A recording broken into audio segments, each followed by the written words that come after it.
And our next guest is one of the main reasons for it because he is the campus chief, and that is Dr. Harry Emmerich. How are you, Doc? Good. How you doing, Kahuna? I'm doing fantastic. Thanks for taking time out of your busy day to join us here on Coffee with Kahuna. Thank you. Such a lovely day to have me out. I appreciate it. I can't control that. He's got a stethoscope on the counter. I guess in case you need to spring back into action, you can get right back to it. I got to keep an eye on you guys as well. So. You should. You really should. I was going to say, having something to medically treat us at any time, probably not a terrible idea. Notice we had no psych experts on the show today. Right. We know better. We'll save those for later. But I've been to your emergency room, and I can tell you I was blown. I've been to your emergency room. I should say my wife and my child have all been to your emergency room, and fantastic reviews all around. First of all, the wait time, forget about it, especially when it came in with my daughter. Right in, treated right away, seen by a doctor, and left being treated and feeling comfortable in the diagnosis. But what is it about ARIA and the short wait times? It's pretty amazing. We've really built this ER for speed over the last several years. The most important thing that we do is make sure that our patients get out of the waiting room and back into the treatment areas in a very short period of time. Our most recent statistics show that 98% of our patients are out of the waiting room in under 30 minutes. So that means they're out in the back, seen by the nurses, being prepped to get seen by the physicians, and then the turnaround time from that point forward. We get most of our patients out of the ER on average of about 2 to 2.5 hours, and that includes all of their studies, their lab tests, CAT scans, anything that they may need. So we like to try to get you in, get you out, get you back home to watch the Eagles lose another game in a very short period of time. Yeah, how about it? You know, my wife has a guilty conscience because she left me here at the ER of ARIA Health Bucks County one time. Weird thing happened to me. I passed out for no apparent reason in the middle of the night. And, you know, we have a child, so she didn't want to bring everybody into the hospital. So she left me at the front door and she said, you know, you should tell him that on the air because it shows that I felt you were in safe hands because I left you there. So I guess in a roundabout way, she felt secure to leave me with you. Can I ask this question? How does one tell if you pass out in the middle of the night? Are you asleep anyway? I was going to ask, but I didn't want to sound. When you're my size, well, I was up. I wasn't like in bed. I got up. I got up to use the bathroom, and oh God. You know, nothing's sacred here on the big show. I passed out like, I'm pretty sure I finished standing, you know, at the toilet, and I passed out. Next thing I know, like, the shower curtain is on my head, and I wake up, like, in a heap in my bathroom with the shower curtain on my head. I'm like, oh, boy, what just happened here? I get up. I look at myself in the mirror. I'm like white as a ghost. I wash my face and hands. I try to, like, get it together. I'm like, I'm just going to go back to bed. I take, like, 2 steps out of the bathroom back towards my bedroom, which is 3 steps away, and proceeded to pass out again into another room, took out an aquarium, made a huge, big, loud crashing sound, woke up the entire neighborhood, and that's how you know when a 300-pound man passes out in the middle of the night. Next stop was here. There is actually a technical term for what happened to you. If it makes you feel any better, it happens to a lot of people. It's called post-micturition syncope, which means when you urinate in the middle of the night and you stand up, after you urinate, you pass out.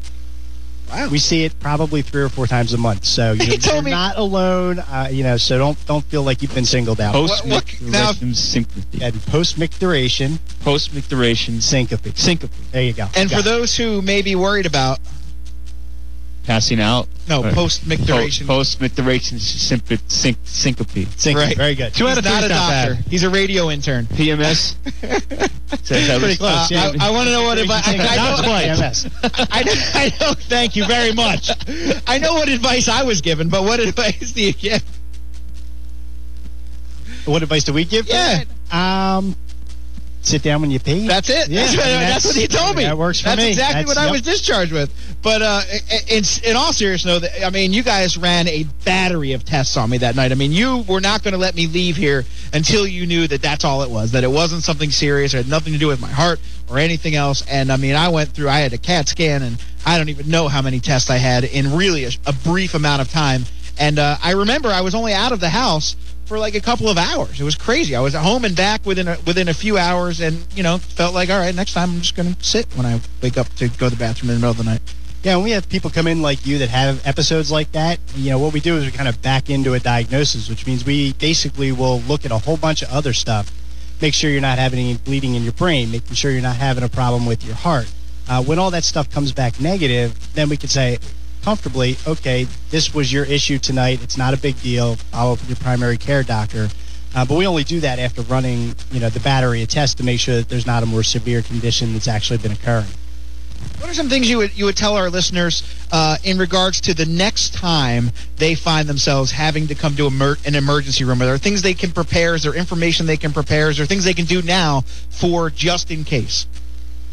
The just in case really is knowing what your past medical history is, which seems like would be kind of an innate type of thought that you would say, okay, everybody knows what their medical history is. The reality is, though, is that most older adults especially don't have a really good handle on their medical problems over the last 30 or 40 years. So it's very important to come in with a list of the medical problems that you've had. Probably the most important thing for us as physicians and for the nursing staff is to make sure that you come in with your appropriate medication list. So I don't want your med list from 5 years ago that's crumpled up in your wallet. I want to see something that's been updated recently because a lot of the things that I do or a lot of the thoughts that I have regarding what's happened to you are based on the medications that I see there, whether there's interactions between the meds. If you fell and hit your head and you're taking a blood thinner, it's very important for me to know that as well. So those are the things you can do to prepare. Obviously have, your insurance information together, who your family doctor is, and then, just come in and give us as much information as you can. We can never have too much. Amazing. Anything else you want to say about the ER, the emergency department here at ARIA Health? We have 3 ERs throughout the system. We see about 130,000 patients a year. So it's one of the largest systems in not only the city, but the state. This campus up here sees about 26 or 27,000. I've been running the emergency room here for the last 4.5 years. I've got a phenomenal team of, nurses, nurse practitioners, physician's assistants, unit clerks. It's such a cohesive group up there, and it's really, the team that makes things run as smoothly as they do. It makes, what is always an unpleasant experience at least a little bit more pleasant for you.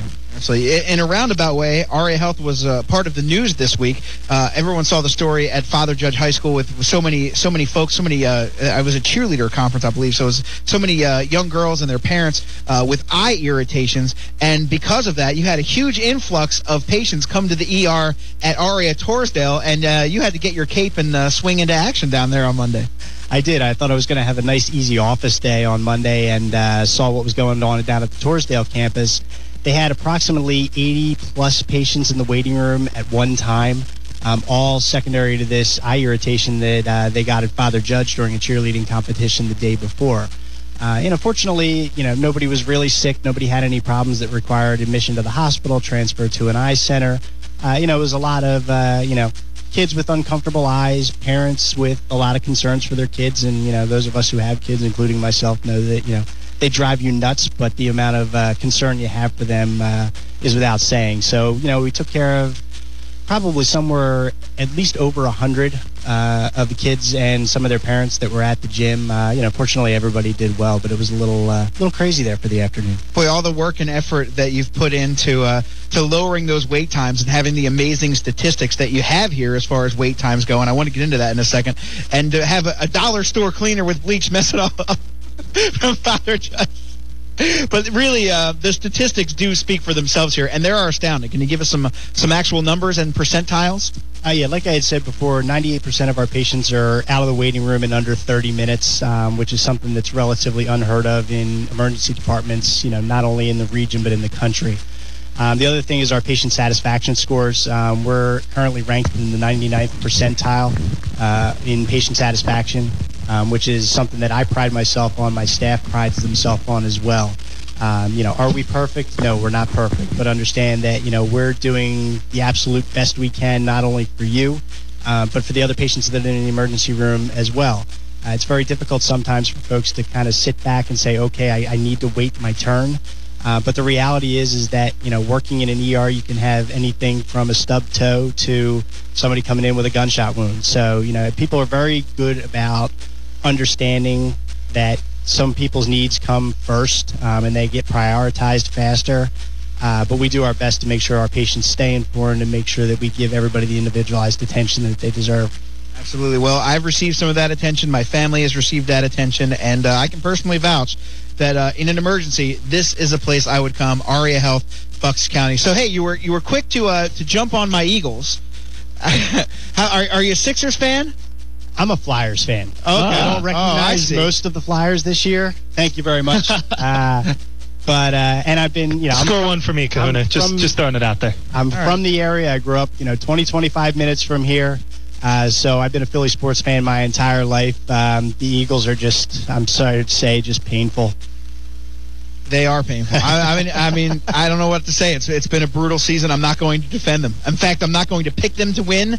I'm not going to root for them until Andy Reid is out of here. I've made that decision, and I don't know if I've made it public yet, but yes, that is true. I will not pick them to win again, nor will I support the Philadelphia Eagles until Andy Reid is out of here as coach. But enough about that. I want to talk about a team that has a bright future right now, and that is getting started on Christmas Day. Right. And it's the 76ers who are back in action. But one of the things I'm concerned about, and maybe as someone who's done such a great job here at ARIA Health, maybe you can help out the Sixers, because they are now selecting a new mascot, and they're asking their fans to vote. And, of course, anyone who's been in a voting booth knows that the choices are very limited once you get in there. And they're certainly limited in this horrendous search for a Sixers mascot. Is this ridiculous, Doc? So you got Ben Franklin. Big Ben. You got the Moose A. Moose or the Phil E. Moose. Moose A. Moose. Oh, you do have kids. I do have kids. You can absolutely tell I have Mr. kids. Moose. Then you got really? They have names. B. Franklin Dog. We have B. Franklin B. Dog. Franklin Dog with 2 G's at the end. Right. So. And a little homage to Snoop Dogg, but I don't. Right. Phil for shizzle my nizzle. That's right. Phil. You didn't think I would know Snoop Dogg, did you? Being a doctor. Hey, you knew Moose A. Moose. I won't put anything past you. Philly Moose and Big Ben. Those are your 3 options. Those are really the only 3 options. Those are the only 3 options. And it's funny, a poll on tsnphilly.com had asked fans what they would like as the new Sixers mascot, and they had all 3 as an option. And the 4th option was go back to the drawing board. And to go back to the drawing board, won significantly. They were like in the 70th percentile or something like that. One of the interesting things that I noticed trending on Twitter in Philadelphia yesterday, it was the most trending topic in Philadelphia on Twitter yesterday was Team Moose. Yeah, right, Team Moose, yeah. Team Moose. I don't know. I mean, I like Moose. We had one of they've George caused a stir for sure. Soldier. Yeah, I guess they have. Sometimes you can be so bad that it's good. And that may be what happened here. Although I kind of like this bottom Ben Franklin one with the kind of colonial garb with the Sixers logo on it. If I had to choose of those options, I'd probably take that one. Well, here's the thing, and I've heard this around. The way I look at the NBA right now is I see the Lakers trying to get Chris Paul, and they're trying to get Dwight Howard, elite players in the NBA. And the Sixers, while they say they're trying to improve, are worried about signing a creature named Philly Moose. It's a good point. And there's an interesting article on Philly Sports Daily this morning that says, why did the NBA lockout happen? Because if you're a Sixers fan, you're seeing the same old NBA. Right. The Lakers going to get these monster superstars, and the Sixers finding themselves again in a position where they're just not going to compete with these guys. When's the last time they put out a ton of money for somebody? Does it go back as far as Iverson? Andre Iguodala. No, I mean, they've spent money. What's Big Dud? They spent a lot of money on him. Elton Brand. Brand. They gave Elton Brand a max deal, yeah. And Matt Geiger, Todd McCullough. Billy Cunningham. He's still earning a ton of money. Billy Cunningham. You mean Billy King? Billy Cunningham. Billy Cunningham spent a lot of money. But Billy King gave Billy Cunningham a new contract. That's why it's still on the books. Exactly. Unbelievable. I don't know about these choices, but I do know ARIA Health Bucks County is the choice to make next time you need to visit the emergency room and say hi to my good friend Dr. Harry Emmerich when you come in here. Good. Thank you very much for having me. My pleasure. Thank you. All right, take care. I shake your hand, but I'm a germaphobe, so I'm not going to do it. I'm not immune like you are. I got lots of years of practice.